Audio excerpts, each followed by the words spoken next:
Hello, BookTube. Hello, BookTube. I have a special guest all the way up from New York City. It's Jennifer from Insert Literary Pun here. For a lot of you have not been.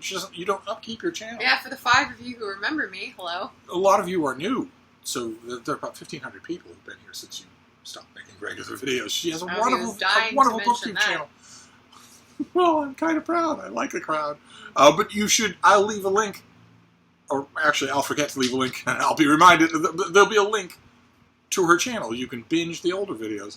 But I couldn't get together without doing a video together. And I found some bookish questions. I haven't heard these questions. No, so. Well, you actually have. You've heard variations on these questions many times. They're very popular questions, but I thought, why not? Gracious, look at all these. All right, here we go. These are 10 bookish questions, which I found on Emily May's channel, which I did not know about, and I watched it, and I had fun. Watched a couple of her other videos. And number 1 is, what format do you prefer for a book? Printed, hardcover, paperback, mass market, electronic, audio? I feel like I'm going to have the same response, or similar response that you are. Or I prefer paperback to read, trade paperback to read, and to review I prefer ebook, because it's so much easier to highlight and to find what you need to reference later. Ebooks are a reviewer's paradise. It's amazing, and it's made me frustrated with paperbacks when I'm trying to review them. I'm the same way. I take it even further, because I'm in the best of all possible worlds, despite the fact that we are in a room right now, you can't see it. We're in a room right now literally surrounded by books. I would prefer ebooks for everything, if I owned them, and if I could give them to people, and if they were normal things.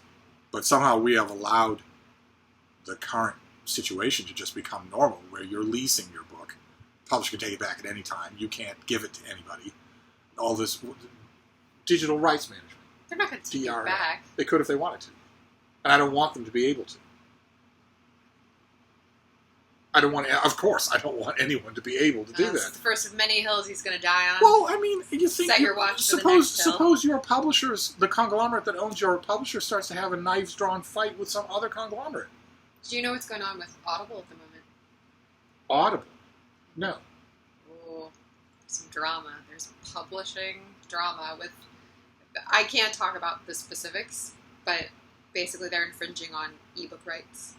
Brazenly infringing on them, and everybody's hackles are raised. I shouldn't say any more than that. This is what happens when I have guests over. They're all from the publishing world, and they all have stuff they can't talk about. I'm from the agency world, which is the Wild West. There are no rules. So, but okay, you can't talk about it. But and by the way, BookTube, some of you are going to be overjoyed about this, but that's not water. She's drinking gin. In my house, she's drinking gin. Which I myself am Irish drinking. Catholic man will not partake of. No, red wine in a Cape Cod cup. But even though you can't talk specifics, is this the end of Audible? No. Because Audible is very popular with BookTube. It's definitely not the end of Audible. No. Much as publishers would shit. Yeah, I've never got into audiobooks myself, but ebooks, oh my god, I love them. Absolutely love them. Wish they were better. So I wish they'd taken over the way, like 5-10 years ago, that it was predicted that they would. Also, your theory that you've mentioned on this channel before, that people haven't tried to make, what are they, the enhanced ebooks? Yeah. People have tried. What's the problem? They didn't sell any better. Oh, God help us. All right, then it's your fault. So, question number 2. What book are you reading now? I'm reading a book from the 1980s called Cadillac Desert, and it's about, oh god, well mostly it's about how humanity is hopeless, but it's about the American West and how it has sprung up the way that it has by diverting these enormous, enormous rivers in what otherwise would be bone-dry territory. Basically, Los Angeles shouldn't exist. Los Angeles should not exist. It stole water from a beautiful valley.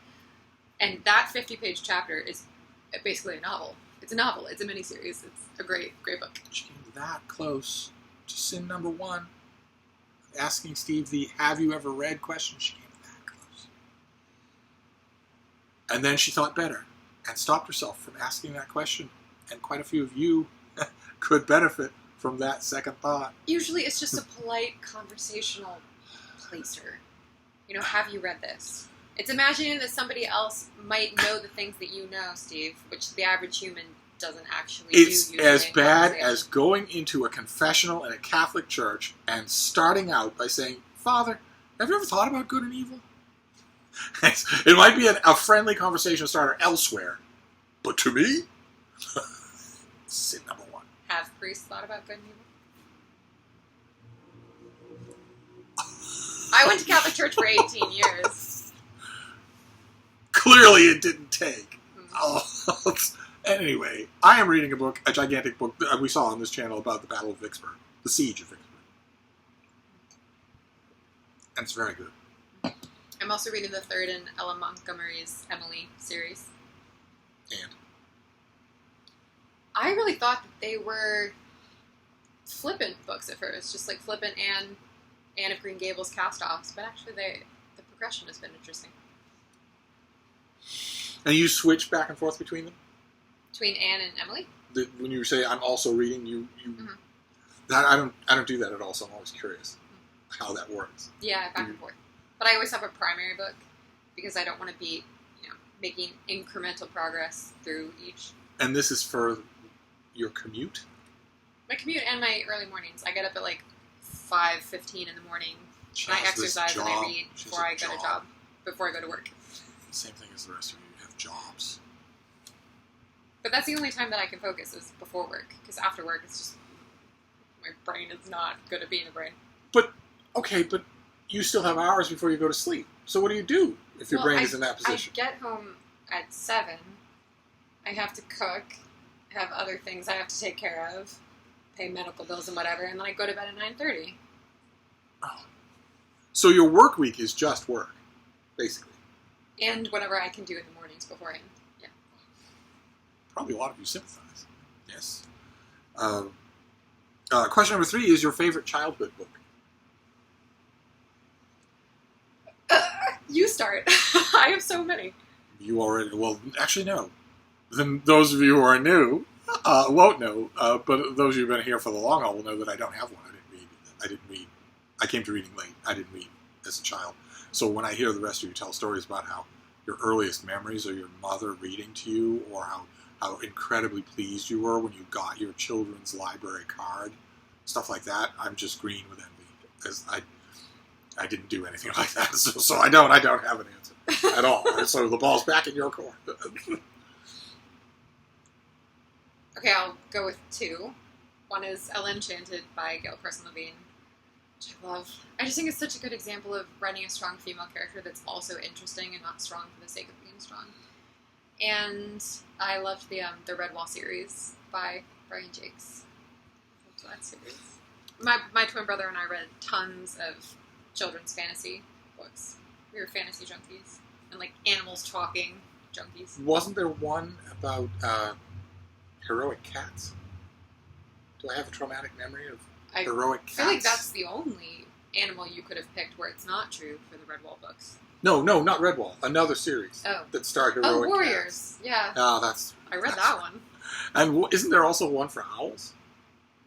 Yes. I didn't read that one. Question number 4 is, do you have an e-reader? And if you do, or even if you don't, what's your preference for e-readers, for a device for reading on? Like, for instance, you say that ebooks are a boon to reviewers. That's absolutely true. But what device do you read them on? I have a Kindle, but it's because my parents got me a Kindle years ago. What kind of a Kindle? Black and white, paperwhite, or the color kind? Paperwhite, I think. I think it's paperwhite. I don't know. What's the difference? Oh, there's a big difference. The ones that have color are fully functional tablets. You can go online. They're not dedicated e-readers. It's not meant to look like paper. It doesn't have any backlighting, so you need natural lighting to read it.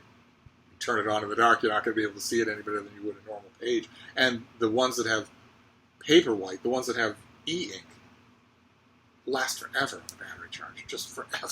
As opposed to a normal full-color tablet where you have to charge it every day. I kind of like the experience of the backlight. I kind of like a big full-color tablet. So I That's what I use. I use an Amazon Kindle Fire that I got for $40 online that is a perfectly functioning handheld full-color tablet. I have other devices that do all that sort of stuff, but for that I just read. But the Paperwhite itself, I know some of you swear by that. The e-ink, the actual e-ink on a white background. I've never found it to be all that comfortable to read. And the devices themselves, oh my God, you're constantly clicking to turn the page. Yeah, people have opinions about everything. I never even thought to have an opinion about whether my Kindle was good or not. Oh yeah. No, I hate your Kindle. I'm sure it's mutual. Not Kindles in general, just her Kindle. We're extremely opinionated here at Hyde Cottage, including the little puppy who's gone off. She's gone off somewhere because this is weird. The two humans talking like this is weird. But hasn't she been wonderful? Don't act like you don't have these extensive Gollum conversations with yourself when everybody else is gone. This is business as usual. Actually, it's only two voices talking. See how mean my guests are. They're all so mean. But getting back to the point, isn't the bean wonderful? You're not going to extend your bitter, gin-fueled ire to her. Oh, never. She's adorable. She's a so muffin. Good. Oh.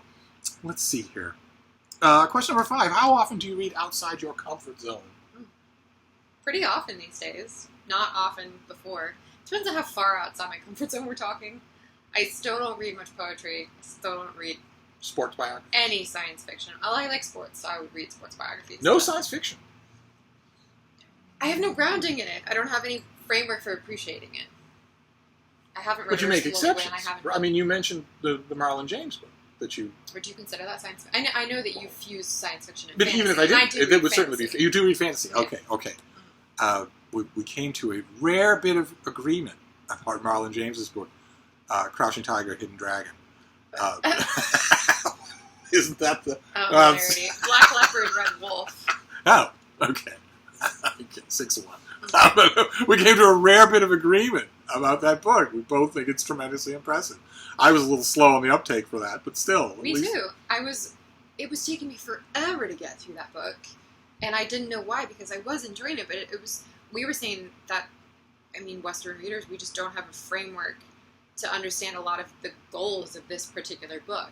And the very style, structure. The importances, what's important and what's not. Yeah, the rhythm. Everything rhythm about is so different from what you expect. Right. It's not that Marlon James thought, I want this to sound a little different, so I'm just going to do a paint color on top of The Lord of the Rings. Instead, he just reinvents the whole thing from the ground up. And it's totally different. And it's been billed as an African Game of Thrones, and I think that is a large part of some people's dissatisfaction, because it doesn't feel like Game of Thrones. But it has the same kind of scale, just very different feel. Yeah, I would ordinarily have said that elevator pitch tagline, Game of Thrones for Black people, I would ordinarily have said, boy, oh boy, that does the author a real disservice, except he's the one who came up with it. So it's hard to know what he was thinking. It certainly isn't what he wrote. Probably rues the day. Probably does, I know. That he put that into his publicist's hands.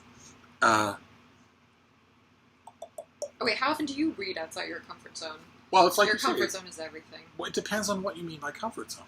I'm pretty comfortable in a lot of zones, I guess is what I'm saying. If an author knows his voice and has lots of energy and doesn't talk down to me and doesn't take lazy shortcuts, then I don't really care what he's writing about. I am like I say all the time on this channel, I am after that electric thrill that just raises the hair all over your body. That thrill that just runs right through you, makes you want to rush out and hand the book to someone else. I'm after that, and I can get that anywhere. So, almost anywhere. I don't know off the top of my head of any particular kind of book that absolutely, just as a kind of book, could not provide that. My daily reviewing experience would ordinarily make me think crackpot religious memoirs would be an example of that, but C.S. Lewis's Surprised by Joy gives me that electric tingle, and it's a crackpot religious. So I don't think there is anything. I would actually say for that question too, that part of the issue with me is that I'm less comfortable with what was my comfort zone before, which was mostly literary fiction, mostly novels, and I get that tingle less from that than I used to, and so I'm looking for it other places. Migrating to nonfiction. I really am migrating to nonfiction. I'm actually planning on making a video about this. It will happen to all of you eventually. You'll look back and you'll say, you know, that really sexy booktuber who used to go on and on about the made-up stories, maybe he was right about this and about everything else. It's not about appreciating novels less. It's about appreciating average novels, maybe less. You know, giving them less status than I would automatically have given them. And realizing how many of them are average. Well, and in my crowded reading life, you know, it's not that I don't get anything out of those books either, but I could get so much more out of great books from other genres, so why am I doing this to myself? Yes. Yeah. Why read the latest rehashed 180-page make-weight piece of crap about upper-middle-class Connecticut divorce when you can read the latest 800-page book on the Siege of Vicksburg? And now you're just personally attacking Sam. Under ideal circumstances, he would be here, but the summer takes us all. But you have me instead. No, he'd be here with us, and it's not like he'd be weighing in one way or another. He'd be quietly. No, he'd just be looking superior off in the corner.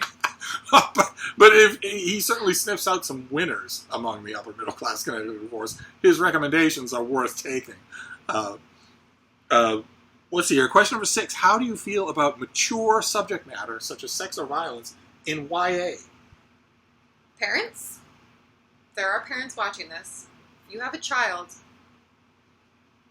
who's getting up there, getting toward teenage years and into their teenage years with access to the internet, they are watching porn. So it's up to you if you want them to learn about things in an organic way, in a way that they feel comfortable having conversations with other people and possibly with you, or if it's this intensely private thing that they're definitely not going to discuss with you. That's my take on it. I don't know where that came from.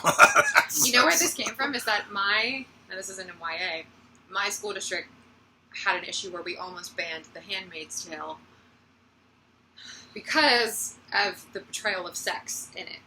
So you're saying now that the books should have anything they want in there. It's not a question of the books, it's a question of the parents. Yeah. You can't...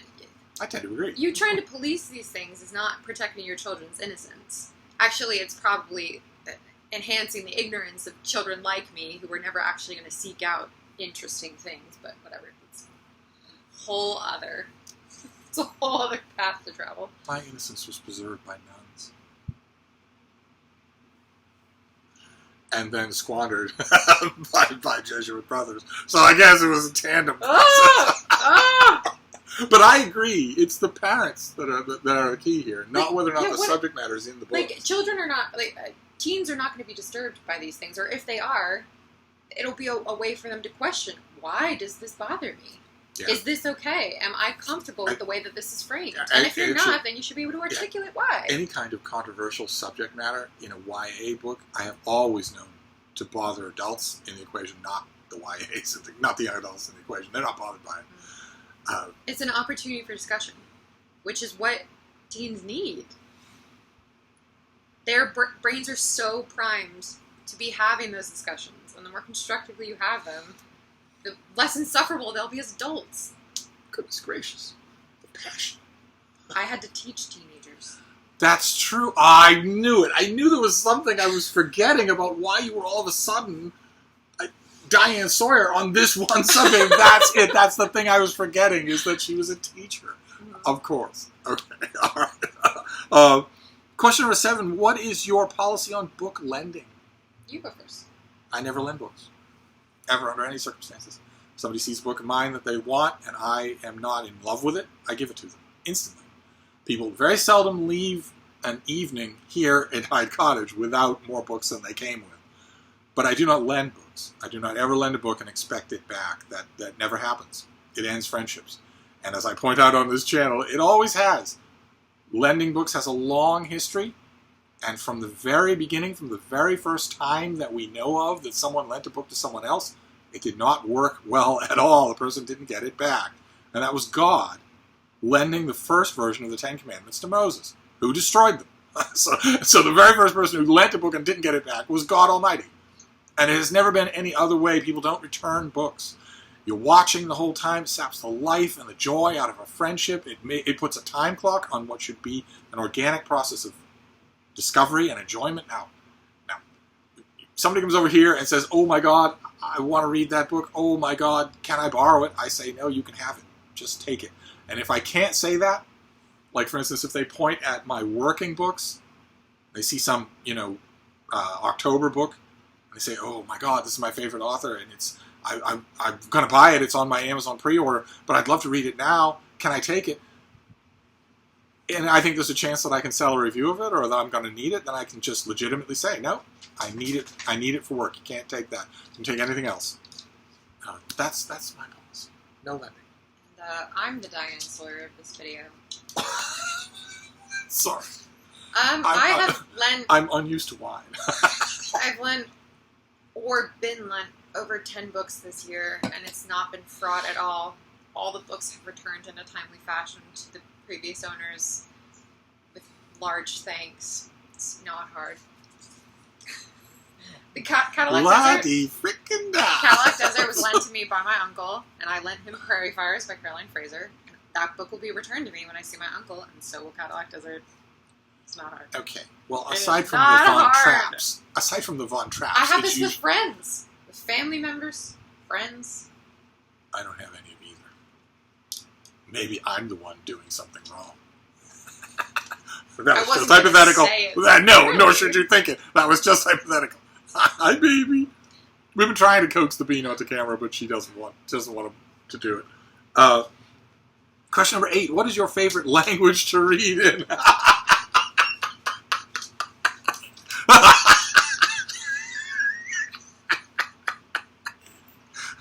I don't know where this question comes from in famously and embarrassingly monoglot America.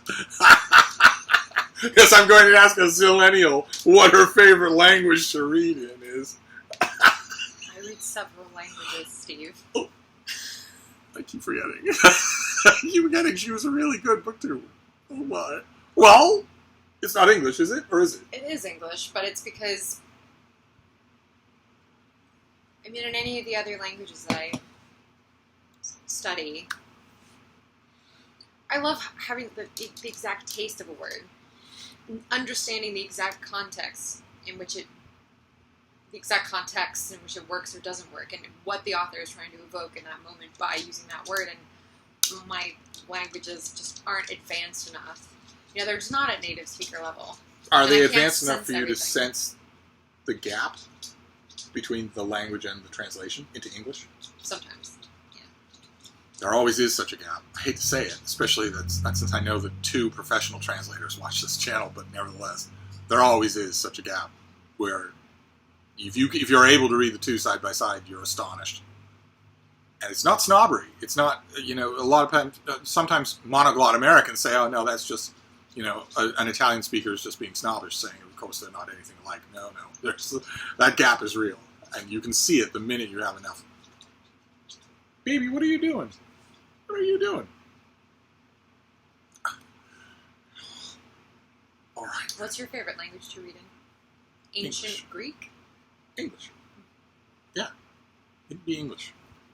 It'd be a close runner-up to Latin.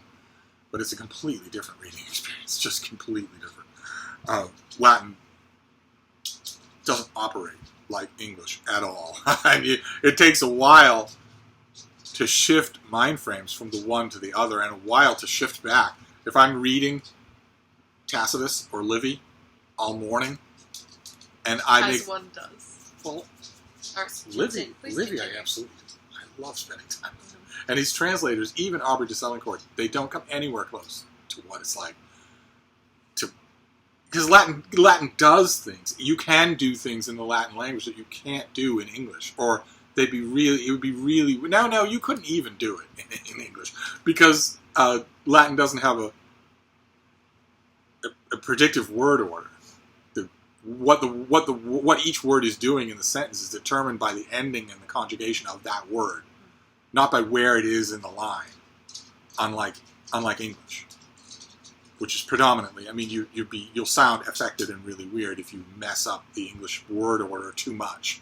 But Latin, no. You never get something where something could be a gerund or a verb.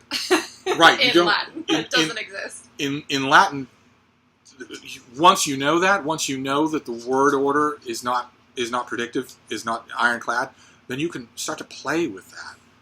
So that the heart of the thing, the heart of the sentence, the word that will determine the whole gist and movement of the sentence is at the heart of the sentence. And there are words padding it out in both directions, just phantasmagorically changing the way each sentence moves as you're reading. I'm not doing a good job of explaining it, but there's nothing like it that can be done in English. Nothing. You can't even come close. And that is a problem for translation. That is a real problem for translation. If you're dealing with somebody like Livy, or an extreme case would be Cicero, who is manipulating those qualities of Latin to the nth degree, what are you going to do with that when you're trying to do it in English? How in the world are you going to translate even one sentence anywhere close? It would take you... English. It would be English. Let's see here. Question number 9. Do you break or crack spines? No. Anything else? Do you dog-ear pages? Yeah. You do? I'm comfortable dog-earing pages, and I'm comfortable writing in my books, although I don't always. But so you're moderately rough on your books, but not extremely so. Yeah, and I didn't even realize this about the spines, because I was lending my twin brother some books, and he was trying to be really careful because he's a spine cracker, but he knows that I don't do that. And he pointed this out to me, that when I read my books, I read it like this, so that it's the flat page, and then it's like... Do you really? And I don't think about it. It's, wow. You know, you like do it sailing. just like that, like right angles? Yeah. Oh, man. And I don't think about it at all. And he says, don't you see the shadow falling of the page that's at a right angle and that's between the light? And I don't notice. And what about, as long as we're on the subject of physical treatment of books, what about the standard cliche of throwing a book across the room? Have you ever done that? Where a book frustrates you so much that you throw it across the room? No. No. No. So you find that everywhere. You find that sort of scene evoked everywhere. It's ubiquitous, especially in book reviewers. When book reviewers are writing about books, they say, this is frustrating me so much. I got to this point and threw it across the room. No, I've hit myself in the head with a book. When I can't take it anymore. I need a physical manifestation of the way this is making me feel. Do you really? Yeah. Oh, man. Yeah. Well, I don't... That's what happens when you live alone. I think the Bean would be extremely upset if I were to start flailing around with a book. Well, I don't do anything of the kind. I don't throw the book. I don't crack spines. I don't do anything like that. You don't dog-ear? I dog-ear pages, yeah. Yeah. And do you write in your books? Yes, very much so. Yes. And when I dog-ear pages, I do make an effort to remember to undog-ear them when I'm done. I dog-ear them just for temporary purposes. Yeah, I try to do that too. Like a review. If you're reviewing a book and it's a physical book, a printed book, dog-earing your pages is just easier than... I don't know how some of you are such fans of those multicolored tabs, those adhesive tabs. I don't know how you have the patience for that. Or the foresight. What? You have a package of tabs ready when you're reading a book? On the subway. On the subway? You're juggling your umbrella, trying to get a seat. And what do you do when you're done? Do you just out? leave them? Do you pull them out again? Or I don't get that at all. No, dog-earing is so natural. And a lot of times for me, I mean, people think it's the work of the devil to dog-ear pages. People who hate it really hate it. For me, I might think that about a finished copy, but a lot of times I'm dog-earing pages in an advanced reader copy that I'm not going to keep anyway, and no one else is going to see. So I don't feel the need to be so picky.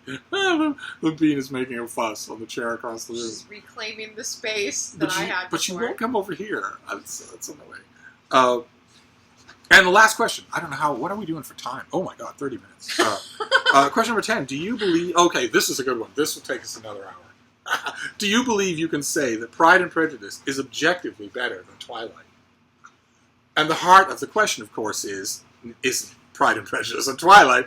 It's objective assessment of the quality of a book. which could take us literally hours to do. Yes. We'll probably be talking about it for hours when the video's over. I can objectively, very confidently stake my life on the fact that Pride and Prejudice is objectively better in every conceivable way, and the ways that we can't conceive, than Twilight. Is this difficult? It has no action scenes.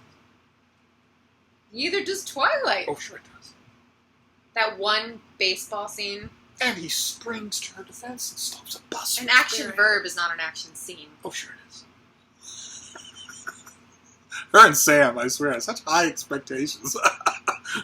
There are a couple of I read Twilight. I read all 4 of those books when I was a teenager. Baseball scene, there you go. There's nothing like that in Pride and Prejudice.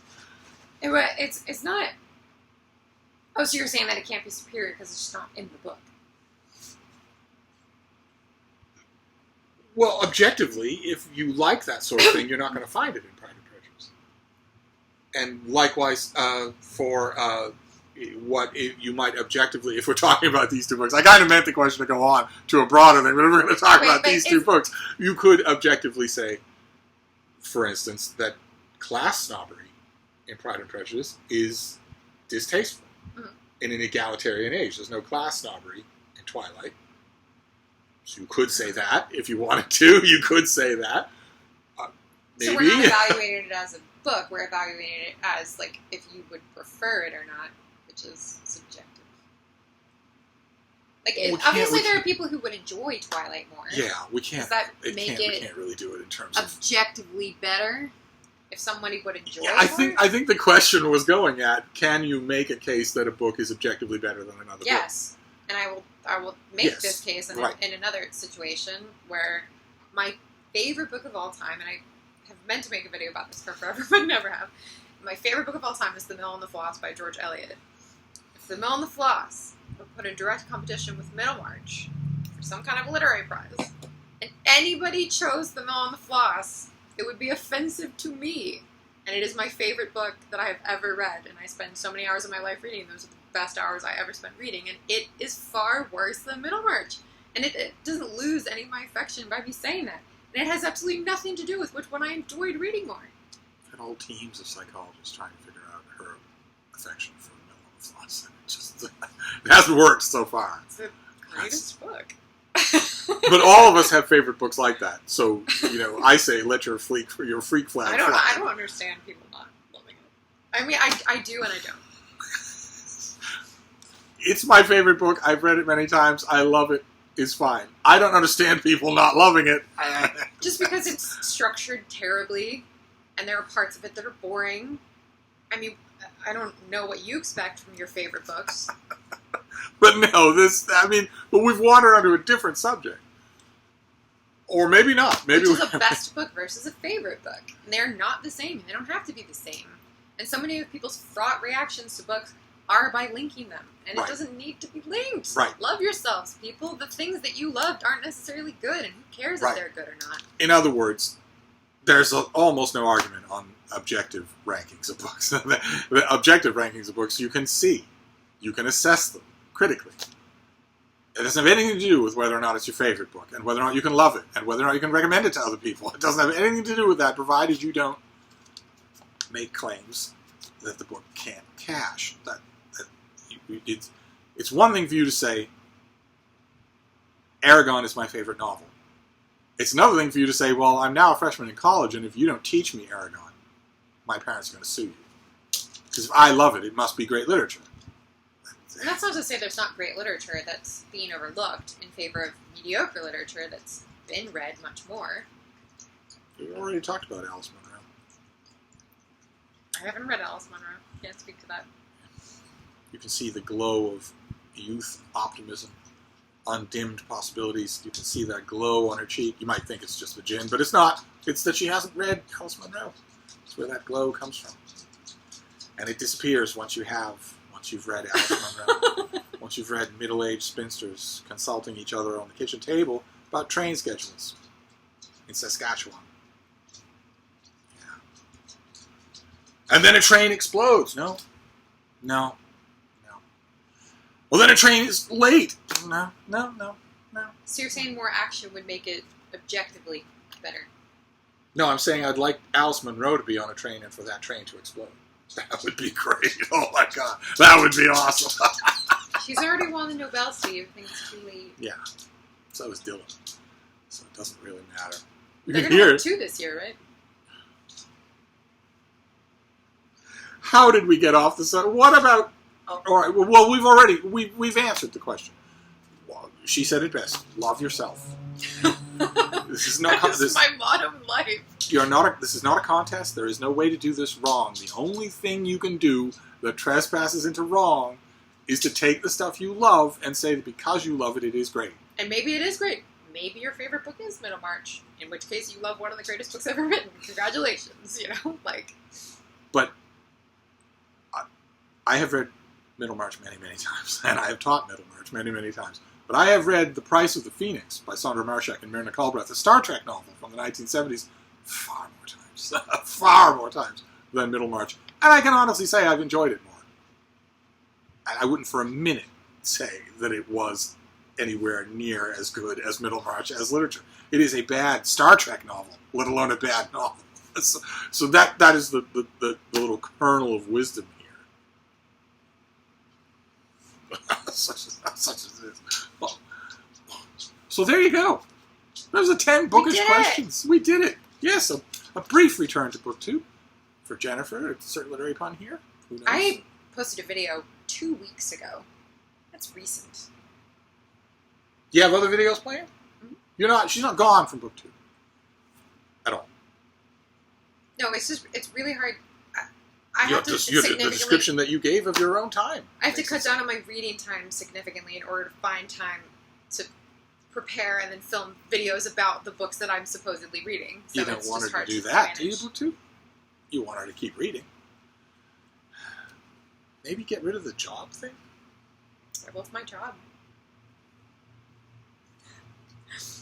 Anyway, we're going to go cuddle with the baby and discuss things. Not both at the same time. Not both at the same time, no. But it's going to be a lively book discussion here at Hyde Cottage. But we thought we'd make a video. So we'll say goodbye? Mm-hmm. Yes, we'll say goodbye. I'll be back, of course, without Jennifer. Thank you, Book 2. Tomorrow, yes. Thank you, Book 2.